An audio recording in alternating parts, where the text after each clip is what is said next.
ये हिंदू मुसलमान कर दिया है। हिंदू मुसलमान जो होगा वो आतंकवादी होगा ही होगा। कि मुसलमान होना पाप हो गया इस देश में। मैं हूँ यासर मलिक। महिमा मंडन किया था, याद है आपको? उनका महिमा, किसने महिमा मंडन किया? मेरे कार्यक्रम में एक शब्द महिमा मंडन का दिखाइए, खुली चुनौती देता हूं। और आप देख रहे हैं अपना YouTube चैनल YS3 न्यूज। अरे वहां कर दिए जाते थे, अतीत के गले मुद्दे उखाड़ते रहोगे, आज वर्तमान में रहोगे कि नहीं रहोगे कभी? ये बटेंगे जो ना हो, ये भी बटेंगे तो कटेंगे। ये हिंदू मुसलमान का जहर कौन भर रहा है?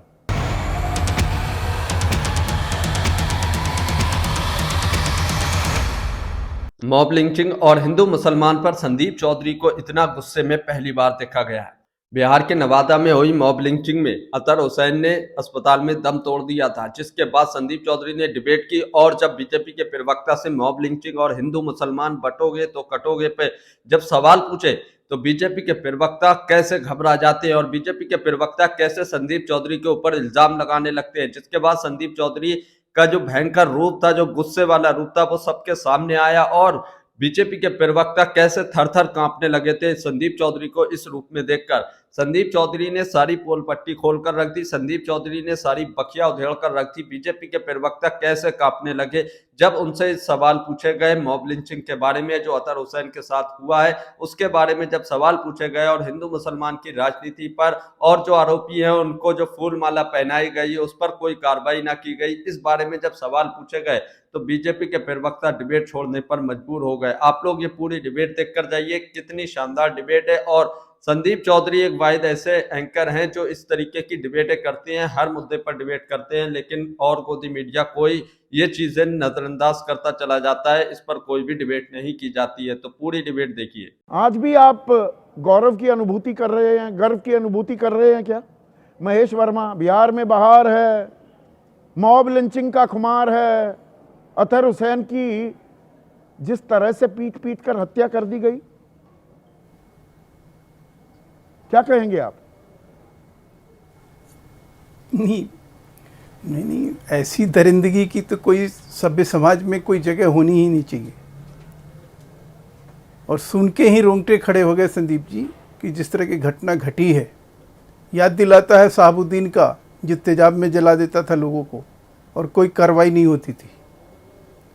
बहुत ऐसी घटनाएं हैं जो हैं कहीं ना कहीं समाज को कहीं बांटने और काटने का काम करता था। लेकिन समाज में जो लोग हैं जो कहीं समझते हैं इस चीज़ को कि भाई धर्म के आधार पर इस चीज़ को उस्कावे और भटकावे की बात दिखाकर हिंदू मुसलमान करके दरिंदों की वजह से दंगों में कहीं समाज को झोंकने का काम जो है आज कौन कर रहा है? अब इसके पीछे ना हो, ये भी हमारी तो कटेंगे। ये हिंदू मुसलमान का जहर कौन भर रहा है लोगों के जहन में? ये उसी की पैदाइश है ना। बटेंगे और कटेंगे अर्थ का नहीं, ये क्या आप समझ रहे हैं कि उसकी वजह से ऐसी दरिंदगी हो रही है? कैसे हो रही है, क्यों हो रही है बताइए। मैं कहना चाह रहे हैं कि बटेंगे और कटेंगे और उस नारे की वजह से अब ये सारे कोई कपड़ा बेच कर आ रहा है, क्या मतलब उसका धर्म पूछते हैं? अरे वही तो, क्या मतलब बनता है ये जो हो रहा है कि कोई कपड़ा बेच कर आ रहा है और वहां पर युवक घेर लेंगे, पता लगेगा मुसलमान है तो कान काट लेंगे, पैंट खोल देंगे, निजी अंगों पर पेट्रोल छिड़क देंगे।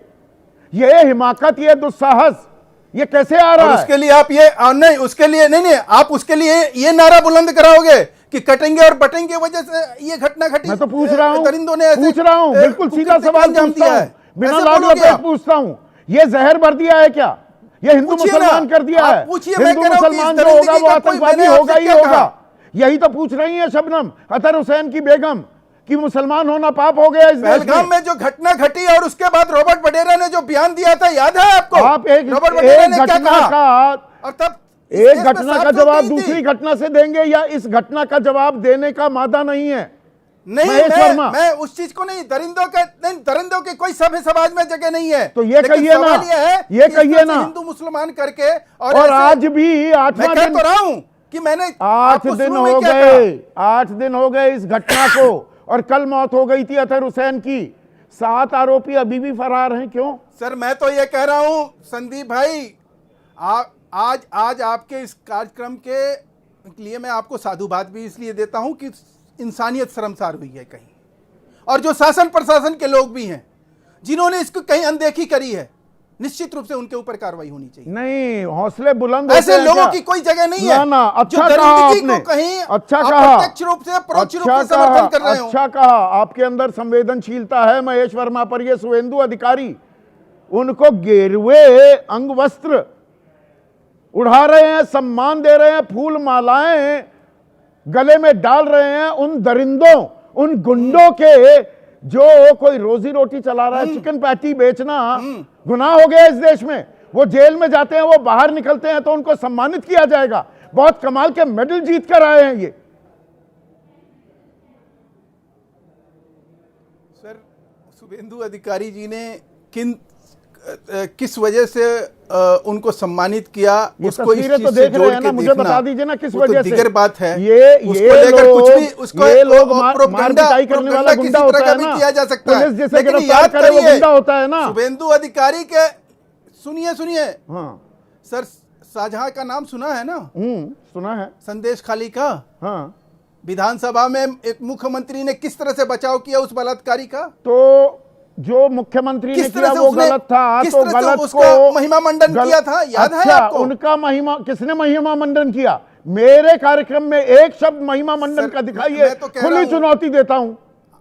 हम किसी का पीछा नहीं छोड़ते। सर, मैं फिर कह रहा हूं, मैं तो एक तो सबसे पहली बात यह है कि जब लाइव व्यू में होता है तो आपकी बात जब तक आप तक पहुंचती है और मेरी बात पहुंचती है उसमें थोड़ा सा विलंब होता है।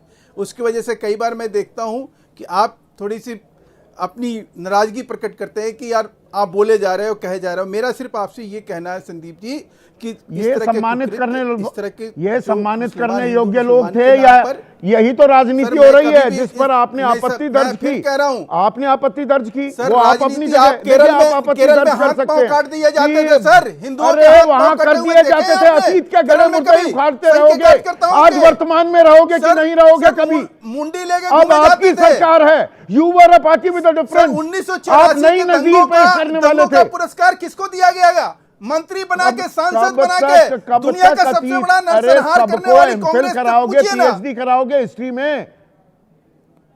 महेश भाई सबको, और मैं भूल कैसी गया, बात अरे कर रहे हैं आप? देखिए मेरे प्रोड्यूसर ने प्रोफेसर लगा दिया आपके नाम के आगे। अब तो आप अधिकारी जी की बात कर रहे हैं। अरे मैं शुभेंदु आप ही अधिकारी जी ने अरे किस आपके वजह बारे से में किया, कह रहा कैसे हूं। किया, आप तो कारण क्या है, प्रोफेसर वो भी हो स्पष्ट गए। है। अरे सुन तो लीजिए, देखिए फिर बदहवास होने लगती। प्रोफेसर भी हो गए, मैं भूल गया था, प्रोड्यूसर ने लिख दिया नाम के आगे। आप तो प्रोफेसर भी हैं। अब ये शुभेंदु अधिकारी किस नाम के सम्मानित कर रहे हैं? जैसे बिल्किस बानो के बलात्कारियों, उनका वो भी कानून में फेरबदल जो किया, उसका जो खेल हुआ, वो बाहर आ गए और ढोल नगाड़ों के साथ ऐसा सम्मानित किया गया मानो लंदन ओलंपिक से कोई लौटा है भारत के लिए मेडल जीतकर। ये एक सिलसिला नहीं बनता जा रहा क्या? सर, मैं फिर कह रहा हूं, बिल्किस बानो की घटना हो और बिल्किस बानो में मिला न्याय हो, मैं उस चीज को अनदेखी नहीं करता हूं। लेकिन पीड़ा तब होती है जब गोधरा के उन जिंदा जलाए हुए राम भक्तों के बारे में जब कोई बात नहीं करता। क्यों नहीं करता? चर्चा किसने नहीं की? क्यों? ये सेलेक्टिव सोच क्या? S6 का वो डब्बा, 56 यात्री मारे गए, वो सबको पता है ना भाई। कौन आदमी मारा गया? अरे जो बाकियों का दूसरी तरफ की भी बात कर आप लो, मुझे ये बताओ, सारे शुभेंदु अधिकारी की आप मुसलमान बात क्या कर रहे हो, पाकिस्तान आपने कभी पाकिस्तानी ममता बनर्जी हैं? के बारे में बताया?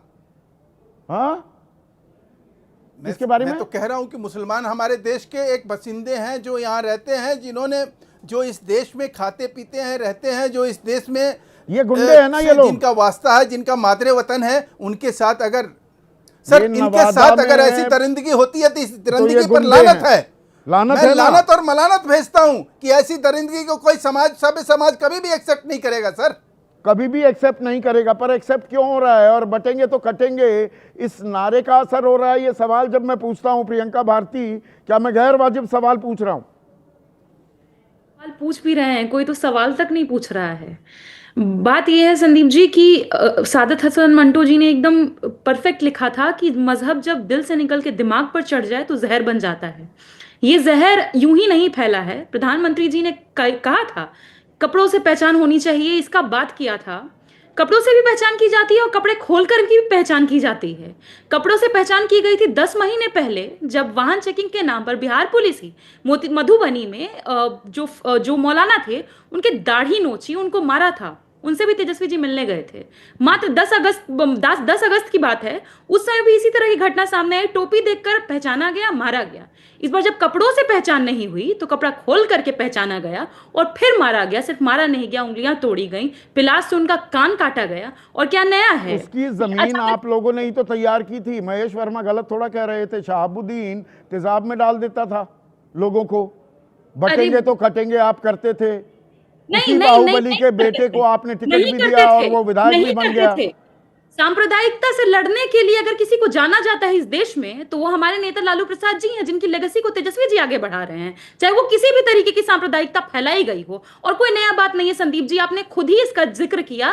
वो घटना तो आधी है, आपने बताया बिल्किस बानो के बलात्कारियों को ये माला पहनाते हैं। सिर्फ माला नहीं पहनाते हैं, इनके जो अतिरिक्त सॉलिसिटर जनरल हैं वो तो इस बात को डिफेंड भी करते हैं। उन्होंने तो कोर्ट में ये तक कह दिया था कि बलात्कारी बाहर निकले तो परिवार वाले माला पहना दिए, तो इसमें कौन सी बड़ी बात है। तो ये लोग जाकर के बाहर मारपीट भी करेंगे, कुछ भी करेंगे, तो इसमें कौन सी बड़ी बात। आप मुस्लिम तुष्टीकरण करते थे, अब बीजेपी हिंदू तुष्टीकरण करने लगी।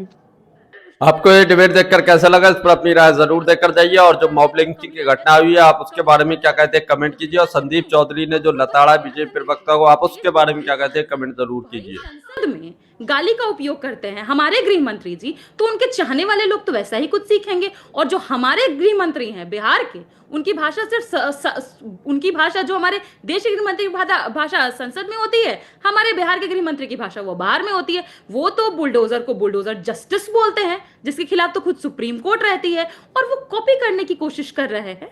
वो उत्तर प्रदेश के जो मुख्यमंत्री हैं उनके रास्ते पर चलने की कोशिश कर रहे हैं।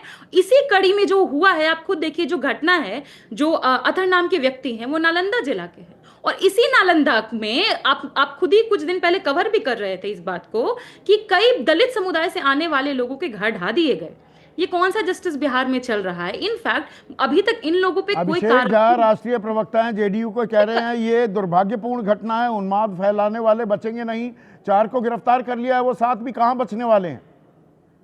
ये जो 10 अगस्त वाली जो मैंने घटना बताई थी आपको, और उससे पहले वाली घटना बताई थी, कौन लोग इसमें पकड़े गए, पूछिएगा उनसे। और खास तौर पर ये घटनाएं अगर हो रही हैं तो कैसे इनका मन बढ़ा है? सवाल तो ये है ना। अगर देश के प्रधानमंत्री ही हेट स्पीचेस देंगे, जब हमारे गृह मंत्री हेट स्पीचेस देंगे, कोई बुलडोजर जस्टिस की बात करेगा, हमारे गृह मंत्री बुलडोजर जस्टिस की बात करेंगे। उनके पिता तो सीधे ये कहते थे कि मोदी जी को जमीन में गाड़ेंगे। ऐसी भाषाएं जब आएंगी तो नफरत का माहौल तो आपने खुद बनाया है ना देश में। देश सीखेगा किन से? तो दोस्तों, आप लोगों ने ये पूरी डिबेट देखी। आप लोग इस डिबेट के बारे में क्या कहते हैं, अपनी राय इस पर जरूर देकर जाइए। बिहार के नवादा में मॉब लिंचिंग हुई 5 दिसंबर की यह घटना है, जहां पर अतर हुसैन के एक व्यक्ति थे जो कपड़ा बेचकर आ रहे थे, और उनको कुछ लोगों ने पकड़ा, कुछ गुंडे लोग जो कहलाए जाते हैं उन्होंने पकड़ा, और पीठ पे उनकी जो पहचान की गई, कपड़े उतार कर देखा गया कि मुसलमान है कि हिंदू है। तो और जब वो मुसलमान निकला तो उसको मारा गया, पीटा गया। इतनी बेरहमी से पीटा गया कि कुछ कहा नहीं जा सकता, जिसका जिक्र सिर्फ और सिर्फ संदीप चौधरी ने अपनी डिबेट में किया है, और किसी चैनलों पर ज्यादा इस पर चर्चा नहीं की गई है। जब संदीप चौधरी ने इसका जिक्र किया, बीजेपी के प्रवक्ता से इसके बारे में सवाल पूछे, तो बीजेपी के प्रवक्ता जवाब देने की बजाय दूसरी घटना यानी पहलगांव की घटना को इस घटना से जोड़ने लगे। तब संदीप चौधरी को भयंकर गुस्सा आ जाता है। संदीप चौधरी ने उनकी बखिया उधेड़ दी, आप लोगों ने देखा। घटना चाहे कोई भी हो, सभी की जो है निंदा करनी चाहिए, और इस तरीके की घटनाएं हमारे देश में नहीं होनी चाहिए। मॉब लिंचिंग की घटनाएं पहले भी होती थी और अब भी बहुत ज्यादा होती है, लेकिन इस पर कार्रवाई नहीं होती है। और जिस पर कार्रवाई होती है, आप लोगों ने देखा होगा कि बीजेपी के शुभेंदु अधिकारी जो बड़े नेता है, वो किस तरीके से दोषियों को जब वो मतलब जेल से छूट कर आए तो उनको फूल मालाएं पहना रहे थे स्टेज पर। जब इस बारे में सवाल पूछा गया तो बीजेपी प्रवक्ता जो है दूसरी तरफ को रवाना हो गए, यानी दूसरी तरफ को गोल पोस्ट करके उसका जवाब देने लगे। उसके बाद संदीप चौधरी ने और बखिया उधेड़ी। तो आप लोग इसके बारे में क्या कहते हैं, कमेंट जरूर करके जाइए। मॉब लिंचिंग की घटना में जो अतर हुसैन को पीटा गया था, जिस तरीके से उनके साथ व्यवहार किया गया, दुर्व्यवहार किया गया, परिजनों ने 11 लोगों पर एफआईआर कराई और केस दर्ज कराया। उनमें से सिर्फ 4 लोग ही गिरफ्तार हुए थे, बाकी अभी 7 लोगों पर कोई गिरफ्तारी नहीं हुई है। तो 12 दिसंबर की को जो है अतर हुसैन ने मॉब लिंचिंग के कारण अस्पताल में दम तोड़ दिया, वो इस दुनिया में नहीं रहे। तो ये घटनाएं हमारे देश में जो होती हैं बड़ी शर्मसार घटनाएं होती है और इस पर सख्त सख्त कार्रवाई की जानी चाहिए, चाहे वो किसी भी धर्म का इंसान हो। अगर ऐसी घटनाएं होती है तो कार्रवाई जरूर होनी चाहिए, किसी को दोषियों को बख्शना नहीं चाहिए, जिससे कि आगे आने वाले जो लोग होते हैं इस तरीके की घटनाओं के बारे में सोचते हैं उनके कान खड़े हो जाएं और वो भी जो है इससे सतर्क हो जाएं और ऐसी कोई भी घटना हमारे देश में ना घटे। अगर आप भी गोदी मीडिया का विरोध करते हैं तो हमारे चैनल YS3 न्यूज को अभी सब्सक्राइब कीजिए। वीडियो अच्छी लगी हो तो इसको एक लाइक करें। आपको संदीप चौधरी की पत्रकारिता कैसी लगती है कमेंट जरूर करके जाइए। आपको संदीप चौधरी एज ए पत्रकार कैसे लगते हैं इस पर भी जरूर बताकर जाइए, क्योंकि संदीप चौधरी ही एक वाहिद ऐसे पत्रकार हैं जो आज के दौर में सच बोलते हैं, सच्चाई वाली डिबेटें करते हैं और हर मुद्दे पर डिबेट करते हैं। ये नहीं कि जो बीजेपी ने दे दिया उस पर डिबेट की जाती है, वो सिर्फ ऐसी डिबेटें करते हैं जो समाज में घटनाएं हो रही हैं उनको लाकर सब जनता के सामने रखते हैं। बेरोजगारी, शिक्षा, महंगाई पर भी डिबेटें करते हैं और जो घटनाएं होती हैं उन पर भी डिबेटें करते हैं और जो बड़े मुद्दे होते हैं उन पर भी डिबेटें करते हैं। मतलब एक साथ डिबेटें की जाती हैं, लेकिन गोदी मीडिया के चैनलों पर आप लोग देखेंगे कि सिर्फ वही डिबेट की जाएगी जिससे बीजेपी को फायदा होता दिखाई दे और मुद्दों को भटकाने वाली डिबेटें की जाती हैं। जो मेन मुद्दे होते हैं उनको साइड करके इधर उधर की बातों पर डिबेट की जाती है। आप लोग इसके बारे में क्या कहते हैं जरूर कमेंट कीजिए और संदीप चौधरी के लिए एक लाइक जरूर करके जाइए।